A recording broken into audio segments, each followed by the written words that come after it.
Hello, welcome to the art department. My name is Mr. O'Doherty and I'm head of art. I'm one of 3 art and design teachers running the department. When students arrive in year 8, we aim to develop their creative thinking skills along with being able to talk about other artists' work using art keywords. From this we then focus on their skill sets and try and develop their 2D and 3D skills, focusing on drawing, painting, textiles, embroidery, and obviously using digital media as well. We try and make as much reference as possible to the world around us to help use that to develop students' knowledge. We have a fantastic art club which we run on Monday and Wednesday, and it's our technician takes that. And this is a great opportunity for students to meet new friends and meet their old friends from primary school, and it just helps them to sort of integrate well into year 8 and sort of makes them feel a bit more comfortable. Come year 10 then, obviously, they then have the option to choose GCSE and Art and Design. We try and develop a good range of skills in preparation for students to decide whether they feel capable enough to go on to choose at the GCSE level. This will then let students have the opportunity to work on their own themes and develop their own skills and take it to the next level. And again, our results are always very good and usually above an ordinary national average to some of their schools. When students get to year 12, they have the option then obviously they decide what sort of skills they want to focus on, but ultimately we have to try and help them that they develop those skills even further. So we go with the theme identity. So I'm just going to show you some examples of some of our students' sketchbooks from the current year 12 cohort.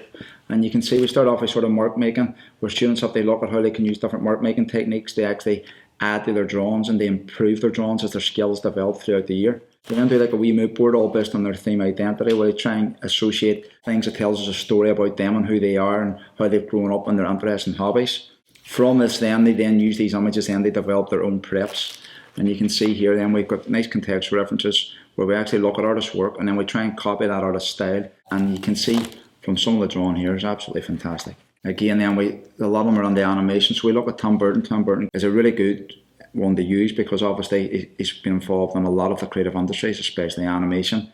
Then we bring in Fionnuala O'Neill, who's a fantastic printer, and she comes on and does an art workshop with us, and the students have a fantastic rapport with her, and the work that they produce over the 2 hours is phenomenal. More contextual reference where the students actually look at an art style, pop art this one being, and then they actually use that art style, and this is album covers then. I think one of our students has looked at, they help develop their sketchbook and their theme for pop art.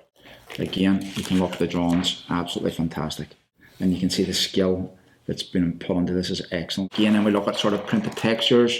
Printed textures then can be used within wallpaper design, furniture design, and how it can be used within interiors. And I think this is absolutely fantastic here, the stencil work here. All to be positive and negative.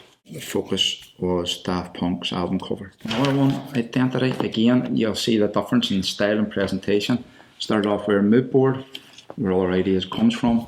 Leading on their mark making, because every drawing has some sort of mark or form in it, and then from these marks that's what makes our drawings look really interesting and creative. Looking at the continuous line artist, and then how the difference in styles and techniques, but again really well presented. And again you can see the very different styles used to present each task. And again there's Fionnuala's contextual page with some of her prints that was achieved. And again you can see we're trying to tie everything together. Interiors, and then showing why we're doing the different work making, how these patterns can be pulled from the prep pages. They make cushion designs, curtains, bedding.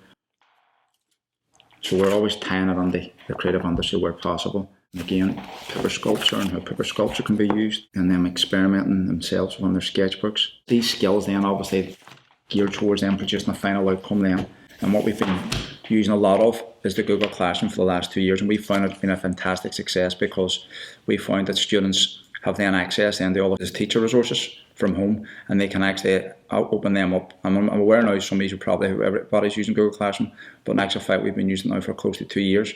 And along the back of the wall you'll see some of the set tasks we actually have up on the wall so students can go over when in class, look at what we're looking for them to achieve, and we've actually got some past students work up on the wall as well, so they know the standard they need to be pushing themselves to achieve, maybe their A, their B or their C.